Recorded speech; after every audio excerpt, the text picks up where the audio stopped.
He was the ruthless king of the Chicago underworld, a man whose mere whisper meant a death sentence. His own men feared his legendary violent temper, yet the only people who ultimately brought the beast to his knees weren't rival assassins. They were his two 300-pound maids. The Moretti estate sat like a fortified medieval castle on 20 acres of heavily wooded land in Lake Forest, Illinois. From the outside, it was a breathtaking display of architectural dominance, flanked by imported Italian marble and a driveway constantly filled with blacked-out Lincoln Navigators and armored Mercedes G-Wagons. Inside, however, it was a pressure cooker of paranoia, blood money, and raw, unrestrained rage. Declan Moretti was 34, aggressively handsome, and terrifyingly volatile. He had inherited the syndicate after his father was gunned down outside a steakhouse in River North, and Declan had spent the last 5 years consolidating power with a brutality that made even the old-school Chicago mobsters flinch. He didn't just demand respect. He extracted it often violently. When Declan was angry, which was most days, grown men hardened killers with rap sheets longer than a novel would find reasons to suddenly vanish from the room. Except for Beatrice and Brenda Walsh. The Walsh twins were 32 years old, standing 5'9", and weighing well over 300 pounds each. They were big, solid women with thick arms, wide hips, and faces that held the exhausted no-nonsense stoicism of people who had been overlooked and underestimated their entire lives. Society had long ago decided how to treat them with averted eyes, cruel whispers, or outright dismissal. In the hyper-masculine, vanity-driven world of the Chicago Mafia, the twins were entirely invisible. The capos, the soldiers, and the enforcers treated them like the furniture. They were just the fat maids, who scrubbed the blood out of the Persian rugs and kept the massive kitchen stocked. But invisibility is a powerful vantage point. It was a cold Tuesday in November when Declan's temper shattered the morning quiet. A shipment of untraceable pharmaceuticals coming through the port of Gary, Indiana, had been intercepted by a rival crew. "I want names!" Declan roared, his voice echoing off the vaulted ceilings of the main foyer. A heavy crystal whiskey decanter shattered against the oak-paneled wall, raining glass over a $40,000 antique credenza.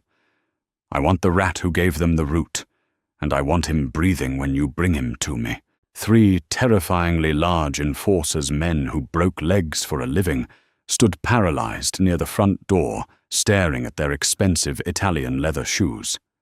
Beatrice, wearing a heavy-duty grey canvas apron over her uniform, walked straight into the epicenter of the storm. She didn't cower. She didn't flinch. Her thick, orthopedically supported black sneakers squeaked slightly on the hardwood floor. In her right hand, she carried an industrial-grade Miele vacuum cleaner. In her left, a large spray bottle of commercial Zepp glass cleaner. "Move!" Declan snarled his chest, heaving his dark eyes wide with adrenaline and fury. "Get out of here, Beatrice."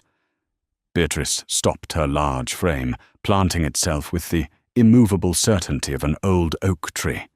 She looked at the shattered glass, then up at the terrifying mafia boss. Her expression wasn't one of fear, it was profound irritation. "I just polished that floor, Mr. Moretti," she said. Her voice was flat, carrying a heavy Midwestern drawl. "Do you have any idea how hard it is to get whiskey out of the floorboards? It makes the wood sticky. The dogs track it everywhere." The 3 enforcers gasped collectively, waiting for Declan to pull the Sig Sauer from his shoulder holster and end her. No one spoke to Declan Moretti like that.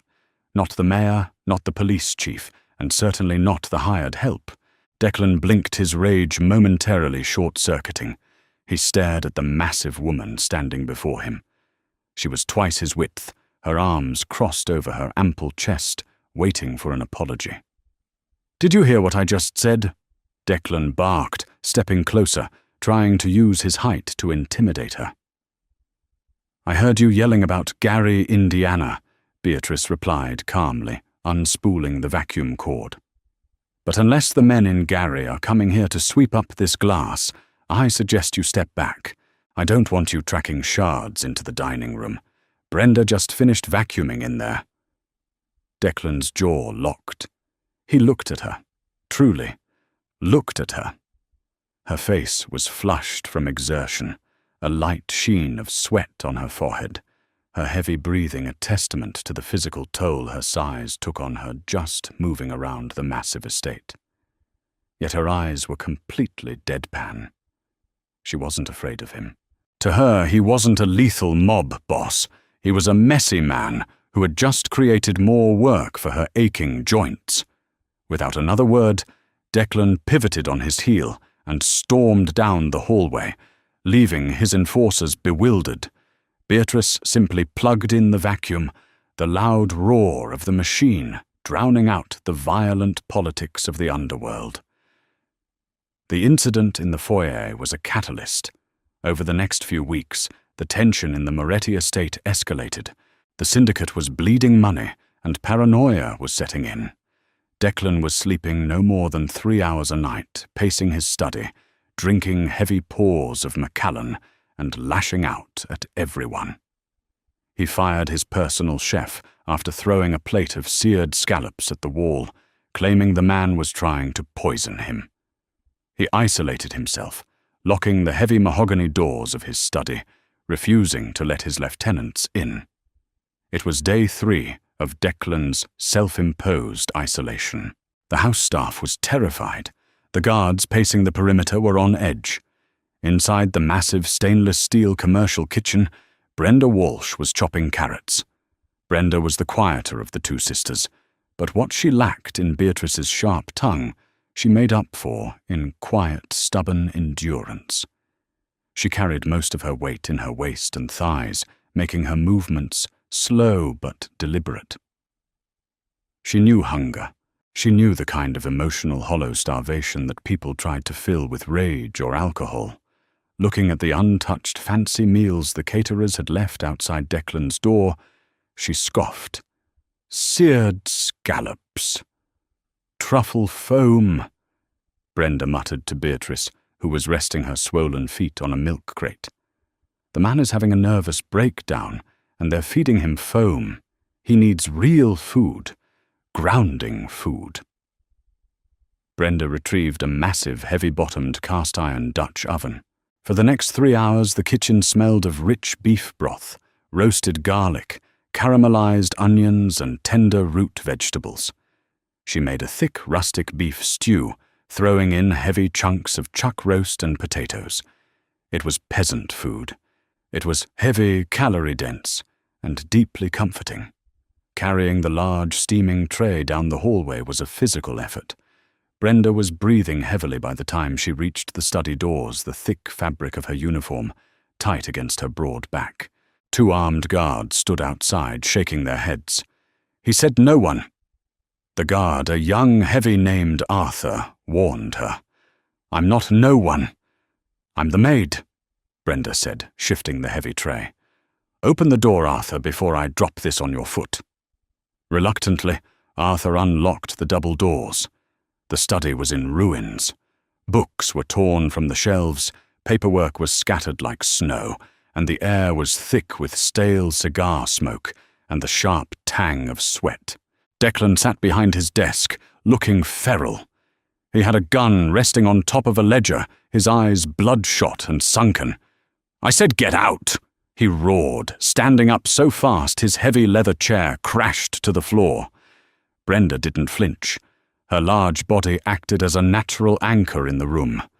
The sheer mass of her made it impossible for her to scurry away or look small. She walked methodically to the small side table, ignoring the gun, ignoring his screaming, and set the heavy tray down. "You haven't eaten in 3 days," Brenda said, her voice soft but firm, a stark contrast to her sister's abrasive tone. "You're making mistakes because your brain is starving. Eat." Declan marched over to her, grabbing her thick upper arm. His grip was bruising. Do you have a death wish, Brenda? Is that it? You think because your sister has a big mouth, I won't put a bullet in you?" Brenda looked down at his hand, gripping her flesh, then looked up into his manic eyes. She didn't try to pull away. She knew she couldn't outmuscle him, but she could outlast him. She had endured a lifetime of cruel men. Declan was just another one throwing a tantrum.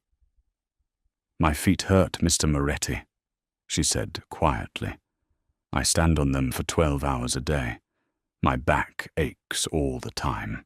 I carry 340 pounds on a frame that wasn't built for it. I live with pain every single day. Do you honestly think I'm afraid of your gun?" Declan froze. The raw, unfiltered honesty of her words cut through his paranoia like a blade. He looked at her heavily lined face, the dark circles under her eyes, the sweat on her brow. She was exhausted, yet she had stood over a hot stove to make sure he didn't starve to death. He slowly released her arm. "It's beef stew," Brenda said, nudging the bowl toward him. "It'll sit heavy in your stomach. It'll make you sleep. You need to sleep, Declan, or these men who are circling you are going to rip you apart." It was the first time she had used his first name. Declan stared at the stew. He picked up the spoon. He took a bite. The rich, savory warmth hit his empty stomach, and for the first time in weeks, the terrifying boss of the Chicago underworld sat down, closed his eyes, and let out a long, ragged breath. He ate the entire bowl, while Brenda stood quietly by the door, an immovable guardian. The dynamic in the house fundamentally shifted, though it went entirely unnoticed by the criminal element of the estate. To the capos and the soldiers, Beatrice and Brenda remained completely invisible. They were just part of the background scenery, massive women shuffling down the hallways with laundry baskets, or hauling industrial cleaning supplies out of the basements. But Declan noticed. He started demanding that only the twins clean his private quarters. He refused the high-end catering, insisting that Brenda cook his meals. He found that their sheer physical presence, unhurried, unbothered, and entirely unpretentious, calmed his jagged nerves. They were the only two people in his world who didn't want his money, his power, or his life. However, the syndicate's bleeding hadn't stopped. The mole was still active, and the rival crew was closing in. It was a late Friday night in December. The house was supposed to be quiet. Beatrice had stayed late to deep clean the massive walk-in pantry. She was tucked away in the back corner, wedged tightly between the ceiling-high shelves of canned goods and the roaring hum of the commercial sub-zero refrigerators. Because of her size, it was a tight squeeze. She was sitting heavily on a reinforced step stool, resting her aching knees, wiping down the stainless steel with a rag smelling of bleach. The heavy pantry door clicked shut. Two men walked in, assuming they were alone in the soundproofed, temperature-controlled room. Beatrice froze, holding her breath, though her massive chest heaved with the effort. She recognized the voices immediately. It was Gregory Hughes Declan's right-hand man, and the underboss of the operation, and a ruthless enforcer named Paulie, the Wrench, O'Connor. "The shipment tomorrow night at the Navy Pier warehouse." Gregory's voice was low-laced with venom. "I've already texted the coordinates to the Russians. They're going to ambush the trucks." "What about Declan?" Paulie asked, striking a match. The smell of cheap sulfur filled the pantry. "Declan is losing his mind. He's weak. He's hiding in his office, eating pot roast made by the fat help." Gregory sneered. Beatrice felt a hot spike of anger in her chest, her hands gripping the bleach-soaked rag. "Tomorrow morning, when Brenda brings him his coffee, we make our move. I've got the digitalis. It's untraceable. We slip it into the cream. It mimics a massive heart attack. With the stress he's under, the coroner won't blink twice." "You sure the maid won't see nothing? She's an idiot." Gregory laughed coldly. She waddles in, drops the tray, and leaves. Once he drinks it, it takes less than 10 minutes. I step up, we merge with the Russians, and this whole nightmare is over. Beatrice waited until the men left the pantry. Her heart was hammering against her ribs, a terrifying heavy rhythm. She struggled to get her large body out of the tight corner, knocking over a can of imported tomatoes that clattered loudly on the tile floor. She didn't care. She had to find Brenda. She found her sister in their small shared staff quarters in the basement. Beatrice locked the door behind her, panting heavily, her face pale. She recounted every word to Brenda. "We have to tell him," Beatrice gasped, clutching her chest. "If we go to him now, Gregory will know we're on to him," Brenda said, her mind racing. "Gregory controls the guards outside his door at night. We'll never make it up there without them stopping us. And if we accuse the underboss without proof, Declan might not believe us. Or worse, Gregory shoots us before we even open our mouths." "So what do we do?" Beatrice asked, her voice trembling for the first time in years. "We can't let them kill him." Brenda looked at her thick, calloused hands. She had spent her whole life making herself small, trying not to take up space, trying not to be a burden. But tomorrow morning, someone was going to try and murder the only man who had looked at her with genuine respect in a decade. "We do what we always do," Brenda said, her eyes hardening. "We serve him breakfast." The next morning, the tension in the kitchen was suffocating. Gregory Hughes was leaning against the counter, casually sipping an espresso. Paulie stood near the exit. They were watching Brenda. Brenda moved methodically. She plated the eggs, the bacon, and poured the dark, rich coffee into Declan's favorite mug. Her hands were shaking slightly, but her large body hid the tremor. She placed the small silver pitcher of cream on the tray. "Let me help you with that."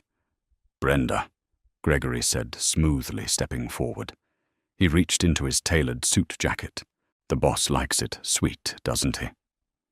Before Brenda could react, Gregory palmed a small glass vial, his thumb popping the cork, and tipped it over the silver cream pitcher. Clear liquid vanished into the white cream. He smiled, a cold, dead expression. "Go on," Gregory commanded, his hand resting casually on the butt of his gun. "Take it up to him." Brenda gripped the edges of the tray. She felt the heavy, suffocating weight of fear. But as she looked at Gregory's smug face, a man who thought she was nothing but a slow, stupid, invisible fat woman, a dormant, protective rage ignited inside her. She picked up the tray, the heavy silver, the hot coffee, the poisoned cream. She turned toward the door. Beatrice was standing by the industrial dish pit, her eyes locked on her sister. They shared a single, desperate look. Brenda began her heavy, slow walk down the long hallway toward the study. Gregory and Paulie followed at a distance, ensuring she went straight to the boss. She reached the double mahogany doors. Arthur the guard opened them. Declan was sitting at his desk looking over ledgers. He looked up, a rare, faint shadow of a smile touching his lips as Brenda entered. "Morning, Brenda. Put it down here." Brenda walked to the desk. She could feel the eyes of Gregory and Paulie burning into her back from the hallway. She looked down at the silver cream pitcher. She looked at Declan. "Mr. Moretti," Brenda said, her voice unnaturally loud, echoing out into the hallway. "I believe there's something wrong with the cream." Declan frowned, looking up at her. "What or?" Outside there was a sudden flurry of movement. Gregory realized what was happening. "Get in there," he hissed to Paulie, drawing his weapon. But Brenda didn't back away. Instead of shrinking, she utilized the one thing she had always been ashamed of, her massive, unyielding size. As Paulie burst through the door, gun raised, Brenda grabbed the heavy mahogany desk, and with a guttural roar that tore from the depths of her chest, used all 340 pounds of her weight to violently flip the massive piece of furniture backward, barricading Declan behind it. The gunfire erupted, the deafening roar of Paulie, the wrench. O'Connor's customized Glock 19 shattered the quiet morning, replacing the comforting scent of roasted coffee with the acrid, choking stench of cordite. Bullets tore into the thick, polished mahogany of the overturned desk, sending jagged splinters of expensive wood flying into the air like lethal shrapnel. Declan Moretti, having been knocked backward by the sheer kinetic force of Brenda's intervention, hit the Persian rug hard, his ears ringing. For a split second, the infamous boss of the Chicago underworld was entirely disoriented. The world was spinning his vision, blurred by the sudden violence. But Brenda didn't freeze. She was pinned beside him, her breathing ragged, her massive chest heaving against the floorboards. She had just upended a 400-pound desk, fueled entirely by pure, unadulterated panic and the deep-seated protective instinct she harbored for the man beside her. As Paulie advanced into the room, his gun raised to fire over the makeshift barricade, Brenda acted on pure reflex. Her thick, heavy arm shot out, grabbing the edge of the silver tray that had clattered to the floor beside them. With a powerful sweeping motion, she hurled the heavy silver pitcher of scalding poisoned cream and the boiling pot of black coffee directly upward over the desk. Paulie shrieked in agony as the boiling liquid splashed across his face and neck. The searing heat blinded him instantly, causing him to stumble backward, his gun firing wildly into the ceiling, raining plaster down upon them. That was all the time Declan needed. The mob boss snapped out of his daze, his survival instincts kicking in. He rolled to his right, drawing the Sig Sauer from his shoulder holster in one fluid, deadly motion. He didn't hesitate. He fired 2 shots center mass. Paulie collapsed backward into the hallway, his heavy body hitting the floor with a sickening thud, dead before he realized what had happened. Out in the hallway, the situation was spiraling into absolute chaos. Gregory Hughes, the traitorous underboss, stood frozen for a fraction of a second, staring at Paulie's lifeless body. He raised his weapon, preparing to storm the study and finish the job himself. "Arthur, get in here," Gregory screamed to the guard, intending to use him as a meat shield. But Gregory had entirely forgotten about the other invisible giant in the house. Beatrice Walsh had been standing near the kitchen entrance, watching the horror unfold. When the gunfire erupted, she didn't run for the exit. She didn't cower in a closet. She saw the man who had ordered the hit on Declan preparing to storm the study where her sister was trapped. A primal, terrifying rage ignited within Beatrice. Gregory backed up slightly to get a better angle on the study door, completely unaware of the 340-pound woman charging down the hardwood hallway behind him. Beatrice didn't have a gun, and she didn't have formal combat training. What she had was mass momentum and a heavy-duty commercial-grade mop bucket filled with 20 gallons of scalding hot water and industrial bleach. With a guttural scream, Beatrice threw her entire weight into the yellow plastic bucket, rolling it forward at maximum speed. The heavy metal ringer crashed violently into the back of Gregory's knees. The underboss's legs buckled instantly. As he fell backward, Beatrice didn't stop. Using her sheer size and the forward momentum, she threw her massive body directly onto him. The impact was devastating.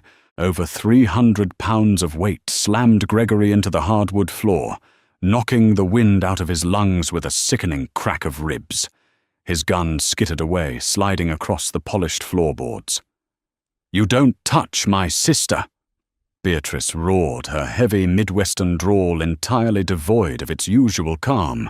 She grabbed the collar of Gregory's tailored Italian suit, pinning him to the floor, with her knees effectively neutralizing one of the most dangerous men in Chicago, with nothing but brute force and sibling loyalty. Inside the study, Declan cautiously rose to his feet, his gun trained on the doorway. The silence that followed the gunfire was deafening, broken only by the sound of Gregory groaning in pain out in the hall, and Brenda's heavy, frantic breathing beside him. Declan looked down at Brenda. She was covered in plaster dust, her uniform torn her hands, trembling violently now that the adrenaline was beginning to ebb. She looked up at him, her wide, expressive eyes searching his face for any sign of injury. "Are you hit?" Declan demanded, his voice rough, dropping to his knees beside her. He grabbed her thick shoulders, his hands urgently checking her for blood. I'm okay," Brenda gasped, struggling to sit up. "The cream. Gregory poisoned the cream with digitalis. He was going to make it look like a heart attack."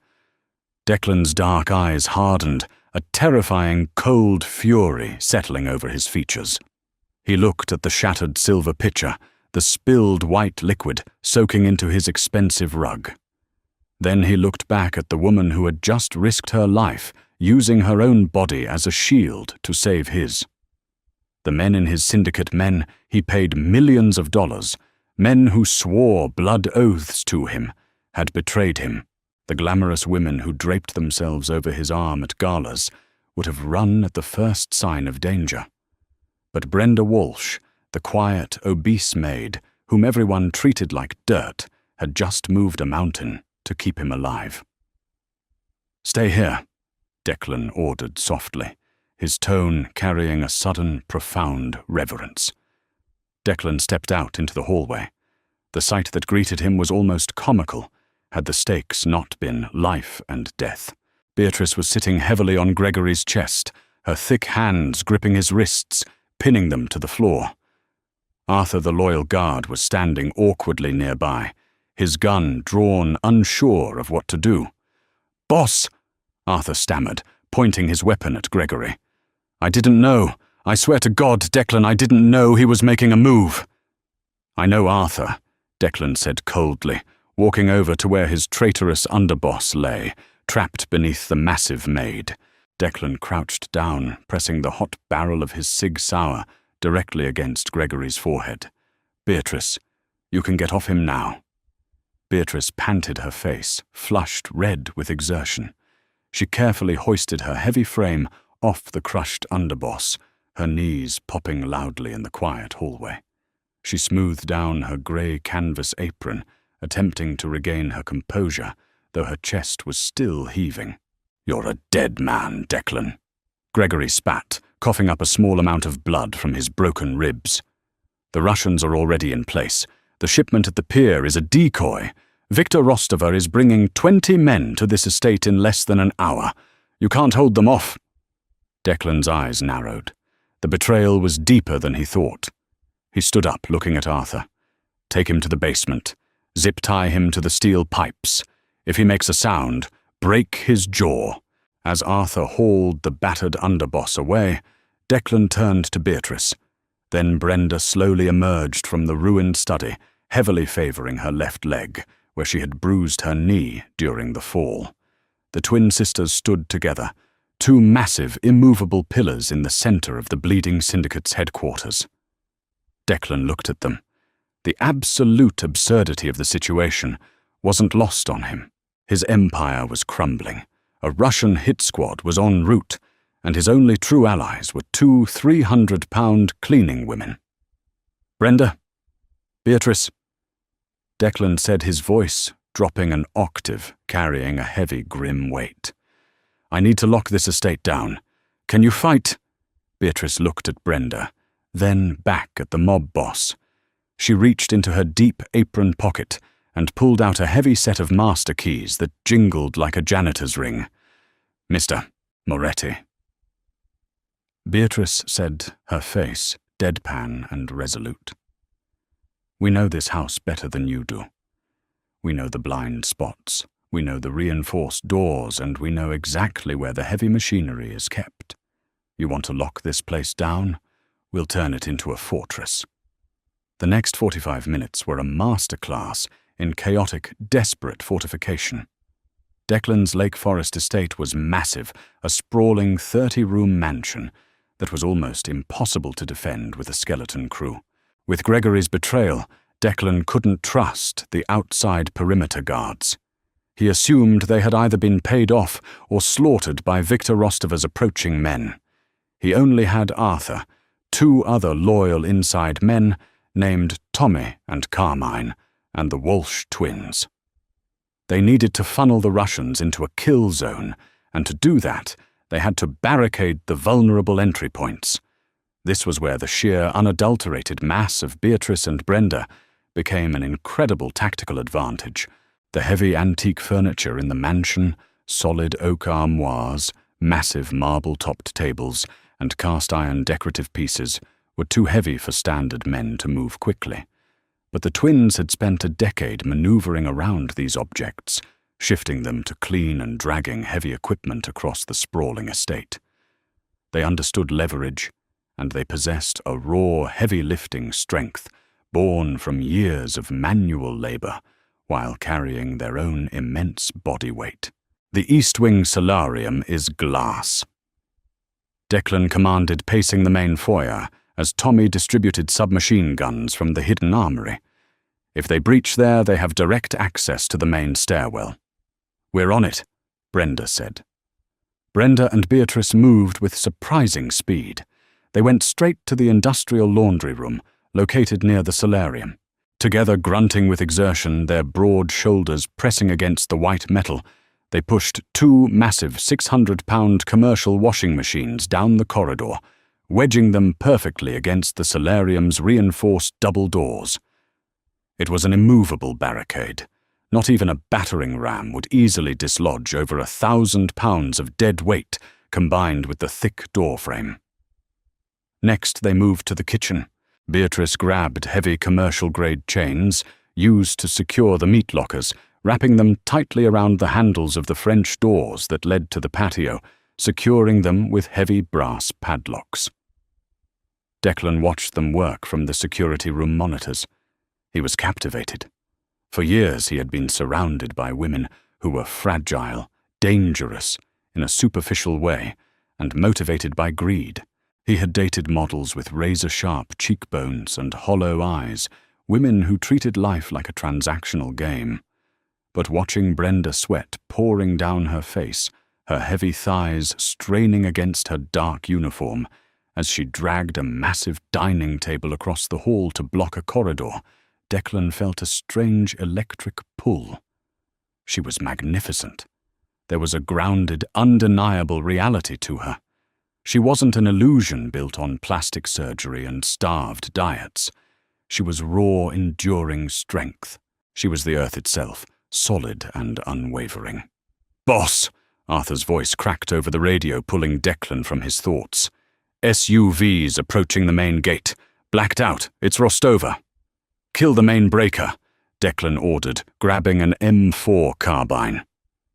"Switch to emergency auxiliary lighting. Let them walk into the dark." The sprawling mansion plunged into an eerie, dim red glow as the emergency backup lights flickered on. The silence of the house was suffocating heavy with the promise of extreme violence. Outside, the sound of shattered glass echoed from the West Wing. The Russians were breaching the library windows. "They're in," Tommy whispered over the radio.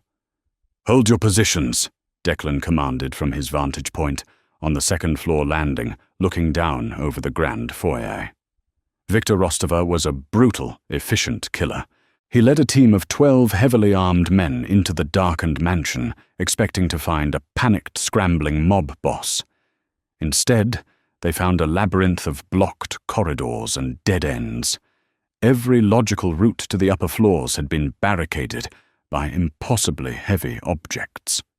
"Through the kitchen," Victor barked in heavily accented English, his assault rifle raised as his men swept the hallway.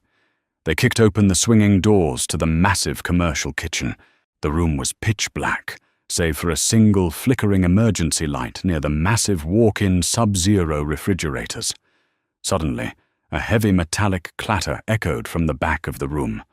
3 of the Russian hitmen broke off, advancing cautiously toward the noise, their tactical flashlights cutting through the darkness. They approached the deep, narrow galley section of the kitchen, flanked by stainless steel prep tables. Beatrice was waiting in the shadows. She didn't have a gun. She had something much more volatile. In her hands, she held a massive, pressurized canister of commercial-grade oven degreaser, a highly toxic, extremely slippery chemical compound designed to melt baked-on carbon.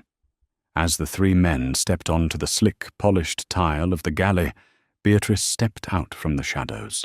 With a heavy, deliberate movement, she depressed the trigger on the industrial canister, spraying a thick, blinding cloud of the toxic foam directly into the faces of the advancing men. The men screamed as the harsh chemicals burned their eyes, and throats, dropping their weapons, to claw at their faces. But Beatrice wasn't done. She had already dumped 2 gallons of pure vegetable oil across the tile floor. As the blinded men tried to retreat, their tactical boots hit the oil slick. They went down hard, crashing violently into the stainless steel counters, their heavy gear pulling them to the floor in a tangled, chaotic mess. "Tommy now!" Beatrice yelled, her voice booming over the chaos. Tommy leaned out from the pantry doorway, opening fire on the prone, incapacitated men. In less than 10 seconds, the kitchen flank was entirely neutralized. Meanwhile, in the grand foyer, Viktor Rostova realized his team was being systematically dismantled. The layout of the house was working against them. Frustrated and enraged, he led his remaining 6 men toward the grand staircase. "Moretti!" Viktor roared, firing a burst of automatic fire into the ceiling chandelier. The massive crystal fixture shattered raining glass down upon the marble floor. "Come out and die like a man!" Declan stepped out from behind a marble pillar on the second-floor landing, his weapon raised. "This is my house, Viktor. You don't make the rules here." A massive firefight erupted. The air was thick with smoke, the deafening roar of automatic weapons shaking the very foundation of the estate. Declan, Arthur, and Carmine held the high ground, pinning the Russians down behind the overturned credenzas and heavy pillars in the foyer. But they were outgunned. Victor's men had heavier caliber weapons, and they were slowly advancing up the wide, sweeping staircase, suppressing Declan's men with relentless fire.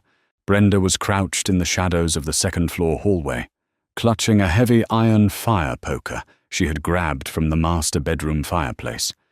Her heart was hammering against her ribs like a trapped bird. She watched as Declan reloaded his weapon, his face grim, bleeding from a superficial cut on his cheek. They were losing ground. She looked down the hallway. Positioned at the top of the sweeping marble staircase was a massive decorative bronze statue of a Roman gladiator standing on a heavy, solid granite pedestal. It weighed easily 800 pounds. It was meant to be a permanent fixture, an immovable piece of opulent art.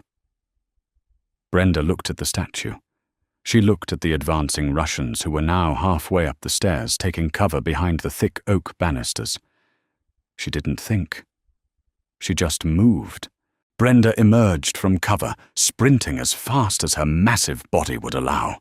The heavy thudding sound of her orthopedically supported sneakers slapping against the hardwood floor caught Victor's attention. He swung his weapon upward, confused by the sight of the giant maid charging toward the edge of the landing. "Brenda, no!" Declan screamed, realizing what she was about to do. Brenda ignored the gunfire ripping into the plaster walls around her. She reached the bronze statue. She didn't try to lift it. She knew she couldn't.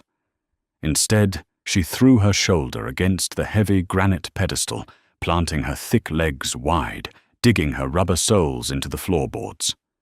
She closed her eyes, letting out a guttural primal scream that tore from her throat.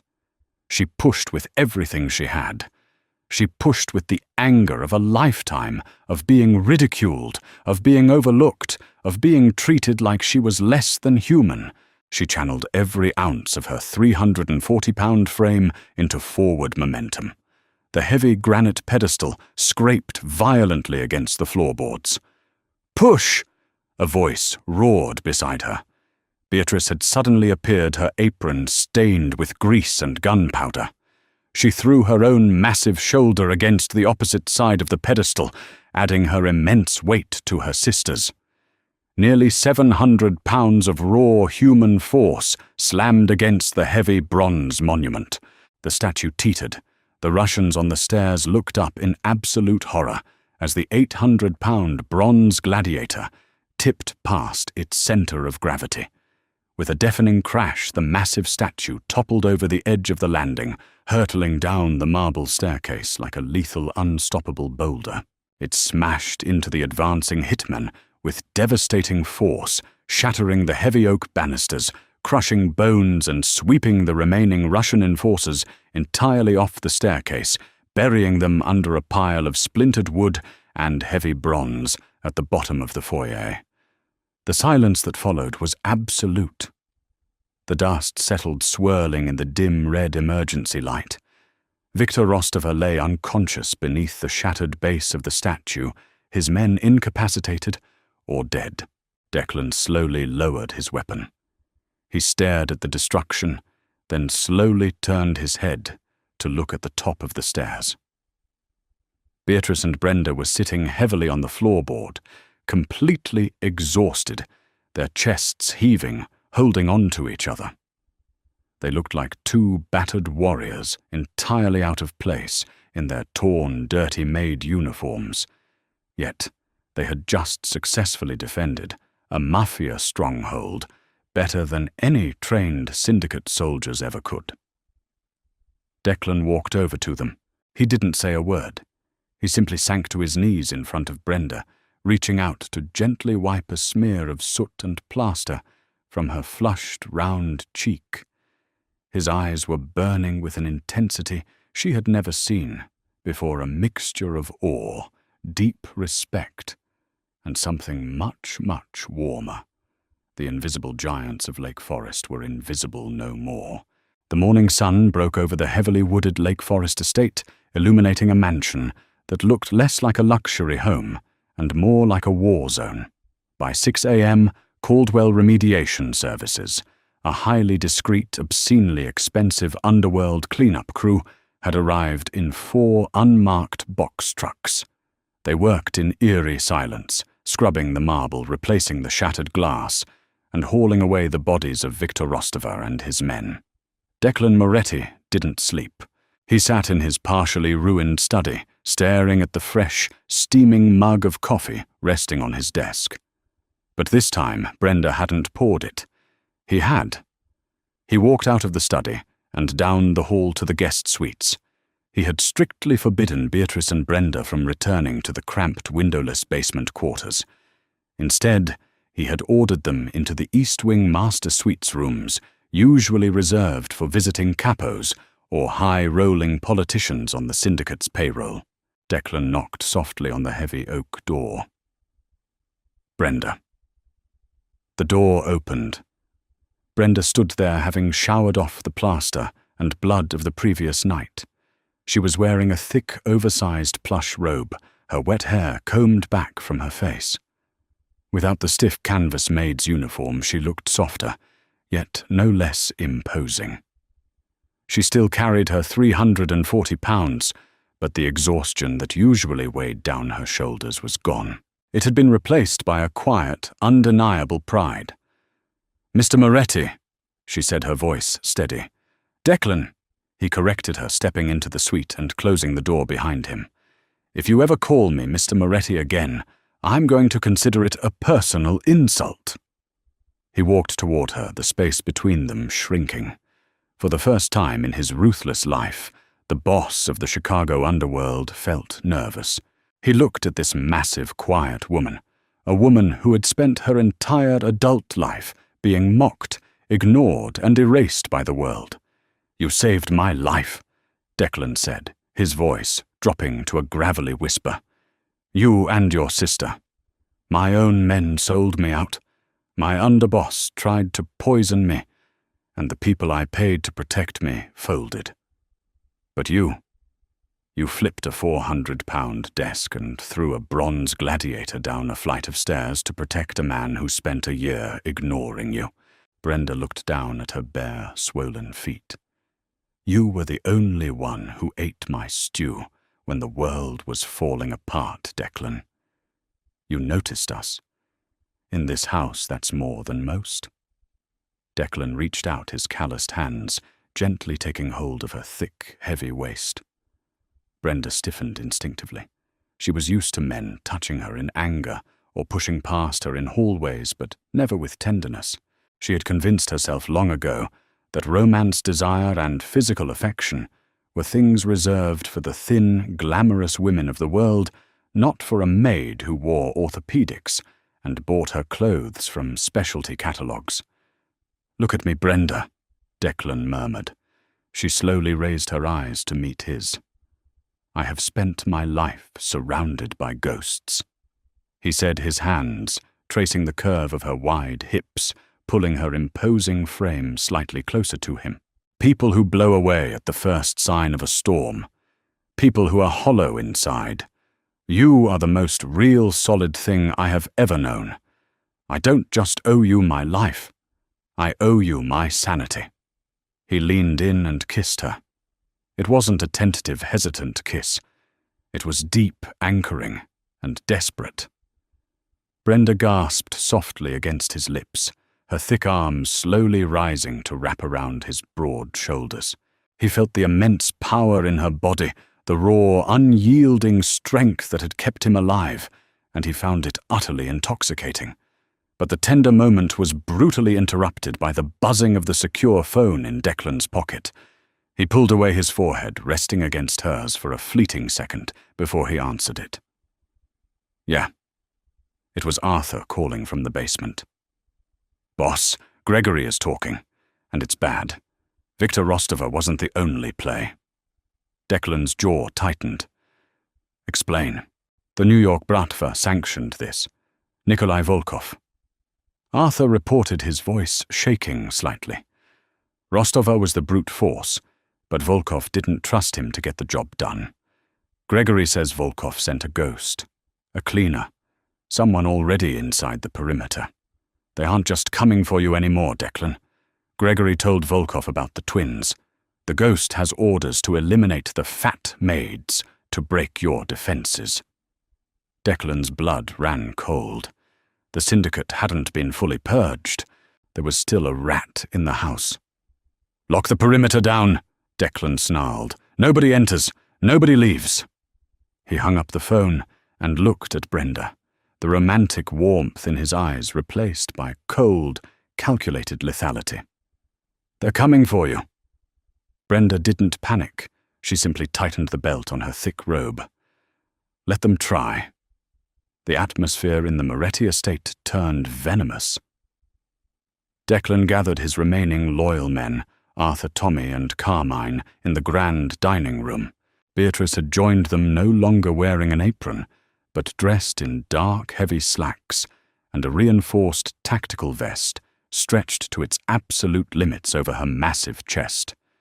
She held a customized 12-gauge shotgun with a frightening level of comfort.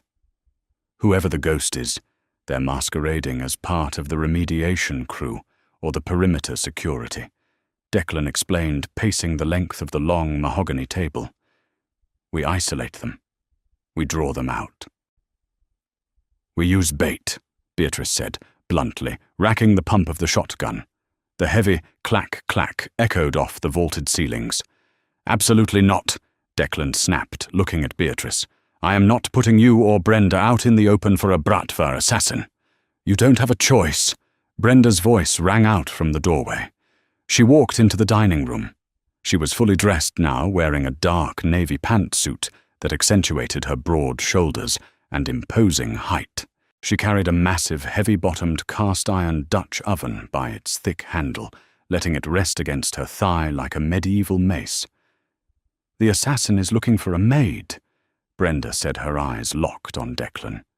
"They're looking for a vulnerable, slow, fat woman crying in a corner. Let's give them exactly what they want." The plan was highly dangerous, bordering on suicidal, but it was their only viable option to flush out the ghost before nightfall. Brenda purposefully isolated herself, in the massive industrial kitchen. The room was quiet, the stainless steel counters reflecting the bleak, overcast sky outside. She turned on one of the commercial gas burners, placing a pot of water on the grate, pretending to busy herself with mundane tasks. Her heavy breathing was the only sound in the room. Upstairs, watching the security feeds, Declan felt his heart hammering against his ribs. He had a sniper rifle trained on the courtyard, while Beatrice and Tommy were stacked up outside the kitchen's swinging doors waiting for the signal. 10 minutes passed, then 20. Suddenly the security camera in the west hallway glitched, freezing on a frame of an empty corridor. "He's in," Declan hissed over the earpiece. "Brenda!" He looped the cameras. "He's coming through the pantry." Brenda didn't flinch. She kept her back to the pantry door, slowly wrapping her thick, calloused fingers around the handle of the cast-iron Dutch oven resting on the counter. The heavy pantry door clicked open without a sound. A man dressed in the uniform of the Caldwell remediation crew stepped out. He was tall, wiry, and moved with a terrifying liquid grace. In his hand, he held a suppressed matte black pistol. He raised the weapon, aiming directly at the center of Brenda's broad back. He expected her to turn around and scream. He expected a panicked plea for her life. Instead, Brenda utilized the very thing society had always told her was a flaw: her immense weight and the momentum it created.